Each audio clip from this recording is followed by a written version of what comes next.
آج ہمارے عبدالقیوم بٹ صاحب جو ہمارے پرانے ساتھی ہیں تو ہماری پریزیڈنٹ صاحبہ نے ان کو مقرر کیا ہے انچارج بٹمالو کانسٹیچوئنسی.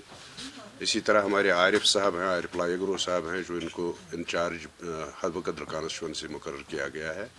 تو ان کے اعزاز میں آج ہم نے یہ پارٹی رکھی تھی اور ان کو مبارکباد ساری پارٹی کی طرف سے اور میں اپنی طرف سے ان کو مبارک کرتا ہوں کہ آپ کو میں ایک بات بتاؤں گا کہ جو بدقسمتی سے جو واقعہ ہوا 5 اگست 2019 کو ہمارے حقوق چھینے گئے غیر آئینی طور، غیر قانونی طور، غیر جمہوری طور دفعہ 370 اور 35 سے ہٹایا گیا، اور اس وقت پارلیمنٹ میں پرائم منسٹر صاحب اور ہوم منسٹر صاحب کی طرف سے ایک بیان دیا گیا کہ یہ ہم نے اس لیے کیا کہ ریاستی جموں و کشمیر میں حالات ٹھیک ہو جائیں گے.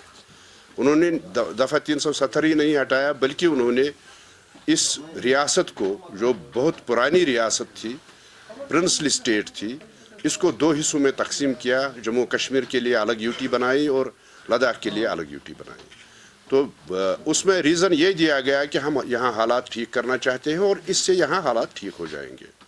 لیکن اب 2 سال سے زیادہ عرصہ گزر گیا تو لگتا ہے کہ حالات ٹھیک نہیں ہوئے بلکہ حالات بد سے بدتر ہو گئے ہیں.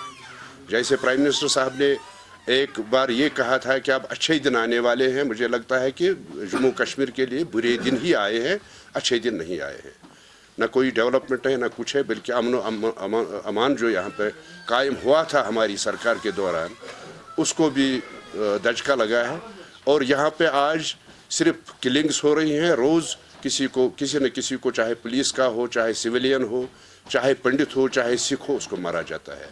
تو مجھے لگتا ہے کہ یہاں حالات دن بہ دن خراب ہوتے جا رہے ہیں بلکہ بد سے بدتر ہوتے جا رہے ہیں. کہ میں آپ کو ایک بات بتاؤں کہ جو پالیسی بی جے پی سرکار کی یہاں پہ ہے وہ ایلینیشن کی پالیسی ہے.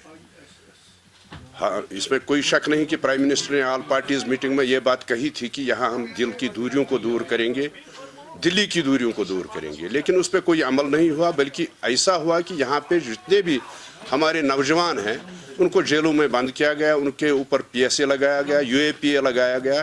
یہ آپ کو حال ہی میں پتہ ہے کہ جب پاکستان نے میچ جیتا تو اگر کسی نے یہاں سیلیبریٹ کیا، حالانکہ اس کو حق ہے، آئینی حق ہے کسی کو بھی کسی میچ کا بھی سیلیبریٹ کرنا، اور ان کو آگرہ جیل میں بند کیا گیا، ان کو ڈفرنٹ اسٹیٹس کے جیلوں میں بند کیا گیا. تو یہ اس سے لگتا ہے کہ جو یہ یہاں کی دوریاں جو ہیں وہ بڑھ گئی ہیں، کم نہیں ہوئی ہے. اور مجھے لگتا ہے کہ جو اتنی ریسٹرکشنز یہاں پہ ہیں، جگہ جگہ آج نبے کی حالات ہو رہے ہیں، جگہ جگہ تلاشیاں ہو رہی ہیں، جگہ جگہ کریک ڈاؤن ہو رہے ہیں، جگہ جگہ لوگوں کو بند کیا جا رہا ہے. ایک جیل میں تبدیل کیا گیا ہے اس کشمیر کو. اور مجھے لگتا ہے کہ اس سے ایلینیشن اور زیادہ بڑھے گی، اس سے دل کی دوریاں اور دلی کی دوریاں کم نہیں ہوں گی. میں آپ کو ایک بات بتاؤں گا کہ بجرنگ دل اور بی جے پی ہو، آر ایس ایس ہو، ان سے کیا امید ہم رکھ سکتے ہیں. ہماری پریزیڈنٹ صاحبہ جو ہیں محبوبہ جی، وہ ہمیشہ سچ بولتی ہیں اور انہوں نے سچ کا ساتھ ہمیشہ دیا ہے. اور ان کو لگتا ہے کہ اگر کوئی یہاں پہ ہمارے پول کھولتی ہے تو وہ محبوبہ مفتی ہے. اس لیے بجرنگ دل ہو، آر ایس ایس ہو، شیو سینا ہو، جتنی بھی یہ پارٹیز ہیں جو کمیونل پارٹیز ہیں وہ تو کریں گی، وہ تو احتجاج کریں گی. جو وہ کہہ رہی ہیں وہ ان کو راس نہیں آتا ہے. تو مجھے لگتا ہے کہ یہ پالیسی ٹھیک نہیں ہے. یہ دبانے کی پالیسی جو ہے اس سے اور زیادہ یہاں پہ حالات خراب ہو جائیں گے، حالات اچھے نہیں ہو جائیں گے. مجھے لگتا ہے کہ جمہوریت کا تو انہوں نے کلا کما کیا ہے. یہ کہتے ہیں کہ ہمیں جمہوریت پر بھروسہ ہے، لیکن ان کی کتنی اور کرنی میں فرق ہے. یہ جمہوریت پر کچھ بھروسہ نہیں رکھتے ہیں بلکہ دباؤ کی پالیسی، زور زبردستی کی پالیسی اپنا رہے ہیں، جس سے جموں و کشمیر کے لوگ دور ہوتے جا رہے ہیں. بات بتاؤں گا جہاں تک جامع مسجد کا تعلق ہے، جہاں پہ جمعہ نماز پڑھنے کی اجازت نہیں دی جا رہی ہے، کووڈ کا تو بہانہ ہے، لیکن مجھے لگتا ہے کہ اس کے پیچھے کوئی سازش ضرور ہے. اور جس سازش کے تحت پچھلے کئی مہینوں سے، اب بلکہ مجھے لگتا ہے 6-7 مہینے سے اوپر ہو گیا کہ جامع مسجد میں نماز پڑھنے کی اجازت نہیں دی جا رہی ہے.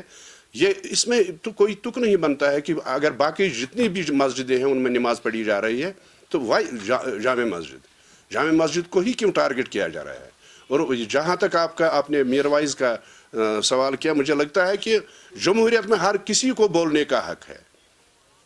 اگر کوئی بولتا ہے تو اس کو کیوں نظر بند کیا جا رہا ہے؟ چاہے گھر میں نظر بند کیا جا رہا ہے، چاہے جیل میں نظر بند کیا جا رہا ہے. یہ تو زور زبردستی کی پالیسی اپنا رہے ہیں. مجھے لگتا ہے کہ یہ پالیسی ٹھیک نہیں ہے. ریاست جموں و کشمیر کے لوگوں کے لیے یہ ٹھیک نہیں ہے، اور مجھے لگتا ہے کہ یہاں کے لوگ بالکل مایوس ہیں ان حربوں سے.